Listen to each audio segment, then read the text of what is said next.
আসসালামু আলাইকুম। আজকের বিষয় স্ট্রং অ্যান্ড উইক ভার্ব কিভাবে রপ্ত করবেন সেগুলো বিষয়।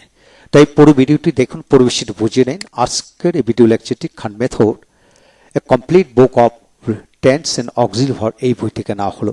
যারা ইংরেজিতে কথা বলা শিখতে চান, অপরকে শিখতে চান, তারা টেন্সের উপর শতভাগ দক্ষ হতে হবে এবং অক্সিলারি ভার্বের ব্যবহারগুলো জানতে হবে। তারপর স্ট্রং এর ব্যবহার জানতে হবে, স্ট্রং এর কোনটা কিভাবে past and past participle form হয় সেটা জানতে হবে। তাই আসুন আজকের পেজ হচ্ছে 15 নম্বর নিয়ে আলোচনা করব। লক্ষ্য করেন, কন্ট্রোল কন্ট্রোল মানে নিয়ন্ত্রণ করা, কন্ট্রোল নিয়ন্ত্রণ করা, কন্ট্রোলড কন্ট্রোলড। তারপর এ পয়েন্ট এ double P I O N T, এটা হবে একটা পি উচ্চারিত হবে এ পয়েন্ট নিগ্ধ অ্যাপয়েন্টেড অ্যাপয়েন্টেড, এরপর হবে অ্যাপয়েন্টেড। তারপর আসেন অ্যাড যোগ করা, এডিট একটা দিয়ে উচ্চারিত হবে এডিট। তারপর আসেন সাবস্ট্রাক্ট এরপর সাবস্ট্রাক্ট বিয়োগ করা, সাবস্ট্রাক্টেড। তারপর আসেন মাল্টিপ্লাই গুণ করা, মাল্টিপ্লাইড। তারপর আসেন ডিভাইড ভাগ করা, ডিভাইডেড। তারপর আসেন ক্যালকুলেট হিসাব করা, ক্যালকুলেটেড। তারপর আসেন ভিজিট পরিদর্শন করা, ভিজিটেড। তারপর আসেন ডিসপ্লে প্রদর্শন করা, ডিসপ্লেড। তারপর আসেন ডিসক্লোজ ফাঁস করা, ডিসক্লোজ। তারপর আসেন অ্যাকসেপ্ট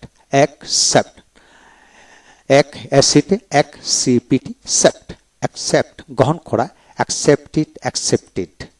তারপর আসেন শো বপন করা, শোড।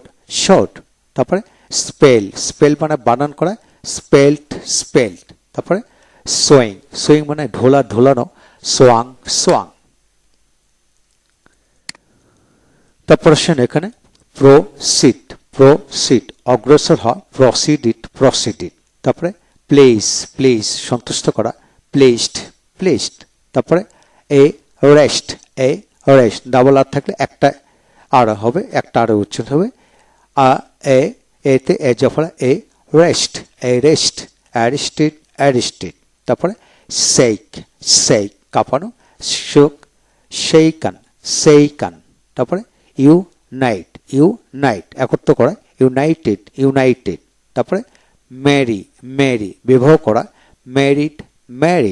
তারপরে প্রে প্রার্থনা করা, প্রেড। তারপরে ওপান আমরা সাধারণত বলি ওপেন, কিন্তু উচ্চারণ তো হবে ওপান খোলা, ওপান্ড। তারপরে রিডিউস হ্রাস করা, রিডিউসড দিতে ট উচ্চারিত হবে, রিডিউসড। তারপরে সিলেক্ট নির্বাচন করা, বাছাই করা, সিলেক্টেড। তারপর আসেন ফস্টার লালন পালন করা, ফস্টার্ড। তারপর আসেন পাবলিশড প্রকাশ করা, পাবলিশড দিতে ট উচ্চারিত হয়। তারপর আসেন রিং রাং। তারপর আসেন ইনসিস্ট জেদ করা, ইনসিস্টেড। তারপর আসেন পারচেজ ক্রয় করা, পারচেজ। তারপর আসেন লে মানে স্থাপন করা, লেট। তারপর আসেন অ্যাটেন্ড উপস্থিত হয়, অ্যাটেন্ডেড। তারপরে অ্যাডমিট সত্য বলে স্বীকার করা, অ্যাডমিটেড। তারপর আসেন চেঞ্জ পরিবর্তন করা, চেঞ্জড ড উচ্চারিত হবে। তারপর আসেন ফ্লে পলায়ন করা, ফ্লেট। তারপর আসেন ফিড মানে খাওয়ানো, ফ্যাট। তারপর আসেন শো মানে দেখানো, শোড। তারপরে লিফট উত্তোলন করা, লিফটেড। তারপরে ইনফর্ম জানানো, ইনফর্মড। তারপর আসেন কনকার জয় করা, কনকার্ড। তারপর পানিশ শাস্তি, পানিশড পানিশড, ট উচ্চারিত হবে ইডিতে ট, পানিশড পানিশড। তারপর আসেন কম্পোজ, কম্পোজ প্রস্তুত করা, কম্পোস্ট কম্পোস্ট, ডি উচ্চারিত হবে। এই হলো আজকের বিষয়। প্রতিটা ভিডিও লেকচার আপনি 2বার করে দেখুন, ইনশাল্লাহ পুরো বিষয়টি রপ্ত হয়ে যাবে, শুনে শুনে রপ্ত করতে পারবেন। পরবর্তী ভিডিও লেকচার হবে 16 নম্বর পেজের উপর। হ্যাঁ,